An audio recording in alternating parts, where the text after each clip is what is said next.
greetings all, hope this finds you well once more. We're back in the machine shop, now I've come back off my holiday. It wasn't much really, just to remind the parents what I look like, making sure my name's still on the will and that it's spelled correctly, the usual things, you know.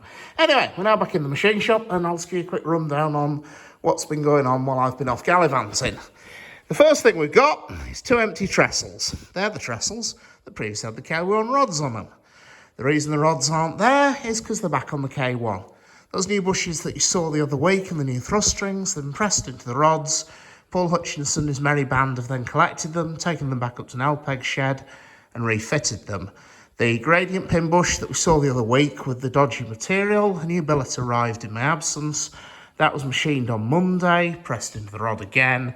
With a little bit of fettling, it's gone in. Everyone's very happy. Paul's very happy. L-peg are very happy. And we've got some floor space back. So, in other words, we've won. Another job that's been going on in my absence is Dan Middleton has been a very busy little beaver indeed. He's been rattling out new valve rings for various things. And he's doing a smashing job, as always. These are new valve rings for Repton 926. And so there's the sets there. They're all gapped. They're made of cast iron, they're gapped up and ready to go, ready to be fitted. So that's another job that's been doing. Just to prove we also repair things other than steam locomotives in here, another little job that came up was a quick repair job for the line milling machine. It was brought to my attention yesterday that the power feed unit, that's this white box on the end of the table here, in that box is a little electric motor which is controlled through a direction control here, one way and then the other, and we've also got a variable speed. That motor acts to move the table automatically while you're taking a cut. It's driven through a pair of bevel gears. There's one which is mounted on the top of the motor. The second, which is under this white housing here, is mounted on the lead screw. Now, it's reported to me that periodically that gearing would jump out of mesh. What I found out when I dismantled it was, fortunately, it was actually a very straightforward and cheap fix, which is the sort of fix we like. What had actually happened was that the end float on the lead screw that actually controls the table had decided to increase itself quite impressively. And so when you put the power feed in, the lead screw promptly wound itself out, wound itself along, and because that bevel gear there is fastened rather solidly to the lead screw, it promptly wound the gear out of mesh. So what we had to do was go to the other end of the table, which is here, where the end float on that lead screw is controlled through a series of nuts and various packers and collars and whatnot. And so that's all been adjusted, cleaned, tightened up, and it's now working much better. And then at the same time, I also took the opportunity to have a gentle tweak at this end. This dial here was actually rubbing on the body, so I've insinuated a bit of shim behind that as well, so it should stop rubbing like that and behave itself, run a bit better in future. So, just to show, we repair things under the steam engines.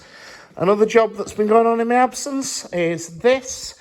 This is the firebox door ring out of the little bagnall that Matt Richards owns. The boiler for that's currently in the boiler shop, and it's being gradually dissected to find out if there's any bits of it that you can't see, well, are worth keeping, really. It's a bit like a joke of Fred Dibner's, where when he bought his first steam engine and somebody commented it was rusty. He said, no, and the best bits were rusty. The worst bits you could actually see daylight through. Well, what this is this is the ring that goes between the inner and outer shell of the firebox and through the water space. What's been needed to be done with it is it's going to be reused, but it needed all the old rivets drilling and punching out. So while I've been off sunning myself, Chris Cubitt has been busily drilling all those out and punching them out. So that's ready to go. We need to NDT it, make sure it's uncracked and whatnot, and then that can be reused, refitted, and it'll be back in service. Another little job that's ready to go out the door is our old mate, the regulator off 136. That's now been a bit more titivation and a few odds and sods of little work done on it, and that's now ready to be refitted into the engine and it can go back into service. Okay, another job I'm actually on with, I'm actually doing some work myself. It comes as a bit of a shock, really. Anyway, what we've got is the combination lever off 76079, which we saw the other week. This has needed a complete rebushing, and as you can see, we've got 2 bushes with pins in and 1 hole awaiting its bush to be fitted. As I said the other week, it's a relatively straightforward job, this. The first thing you do is go to the hole in the rod and measure it horizontally, vertically for diameter. The next job, when it finishes trying to fall on the floor, is you go to the pin, measure that for diameter. From there, you work out the fit of the bush. You then take a piece of bronze, like so. Remove from said piece of bronze all the bits of bronze you don't need. And so you end up with a bush, like so. That bush, if you've got your sums right, should be a push fit or tight press fit into the hole in the rod, which it is. I can't push that in my hand, so I've got at least 1 set of sums right. And then after it's been pressed, the pin should be a nice sliding fit in the bush, like this one here, where again, I got both sets of sums right. The other one was pretty much the same. That needed a slight tweaking with the die grinder because it had gone in and it had pressed slightly oval for some reason. I suspect the hole was slightly barrel-shaped in the middle. But anyway, that's in, fettled and sorted. We've now just got to squirt that one in and the job's done. You'll notice there's a series of holes around the periphery of the bush. You can see 3 of them. They are for lubrication. The bush is grease fed. There's a reservoir here, machined into the rod itself. This will have a cap with a grease nipple on it. And then the reservoir comes out in this little port here. When that bush is pressed in, that port will line up with this groove in the bush here. So when grease is pumped in, it will distribute itself around that groove through the 3 holes, 1, 2, 3, and so you'll get nice even distribution of grease around the periphery of the pin. The only thing to remember with these is when you press them in, make sure that one of those holes isn't lined up with the hole there, because otherwise you don't get any grease distribution. It just goes straight in through one hole and doesn't lubricate itself properly. So when we press that in, we're just going to make sure that that hole in the rod is halfway between the holes in the bush. Okay, to press them in, we're using our new press, and it's very nice. It's very nice indeed, actually. I'm rather taken with it.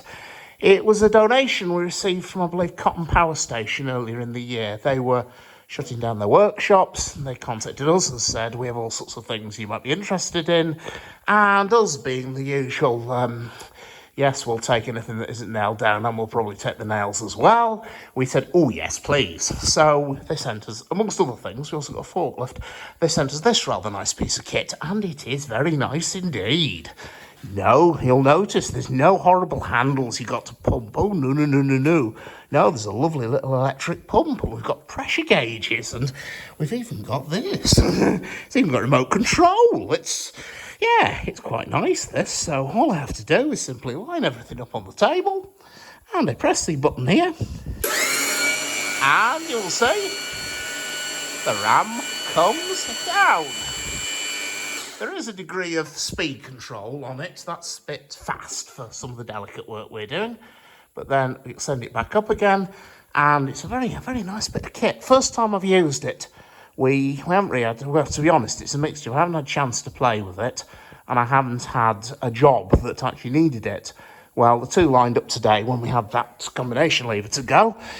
And so I spent a bit of time getting the feel for it, seeing how you can control the rate that the ram moves, and then we shot those bushes in, and as I said, it's very nice indeed. This, incidentally, is another Piglet special. It's a custom tool, or a special tool even. This is just a press dolly for pushing the bushes in, so you don't mar the bush any more than absolutely necessary.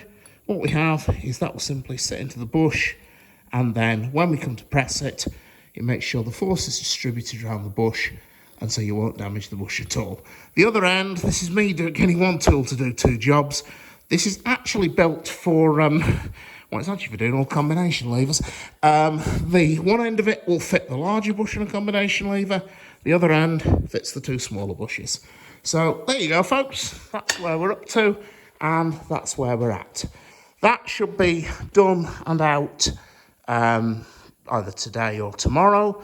I've got another Paul Hutchinson bringing us more delights off the K1 tomorrow that need allegedly just quickly skimming and doing, so that'll probably take most of the afternoon. And then we're getting to the stage where we've got most of our engines back in one piece and we're ready to go. So anyhow, I hope you find it informative and interesting as always. Take care, and I'll see you around.